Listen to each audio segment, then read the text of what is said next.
Senior صوبائی وزیر پنجاب مریم اورنگزیب نے کہا ہے کہ کچھ لوگوں کی باتیں اب چیخوں میں تبدیل ہو گئی ہیں۔ آج کل کچھ لوگ کشمیر کے جعلی بیٹے بنے ہوئے ہیں۔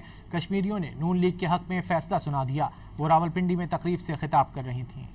لوگ باتیں کر رہے ہیں لیکن ان کی باتیں اب چیخوں میں تبدیل ہو گئی ہیں۔ مظفر آباد میں مریم نواز شریف صاحبہ تحفہ لے کر گئیں، کہا کہ مظفر آباد میں گرین بسیں میں تحفہ لے کر آئی ہوں۔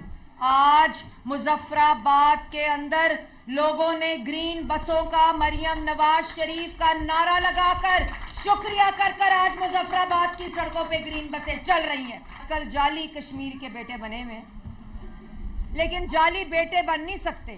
بیٹا تو اصلی ہوتا ہے، اور اصلی بیٹا نواز شریف، جس کا باپ بھی کشمیری، جس کی ماں بھی کشمیری، مریم نواز شریف جس کا باپ بھی کشمیری، جس کا دادا بھی کشمیری، جس کی ماں بھی کشمیری، جس کی نانی بھی کشمیری، صرف وہی اصلی کشمیر کا بیٹا ہے، اصلی کشمیر کی بیٹی ہے۔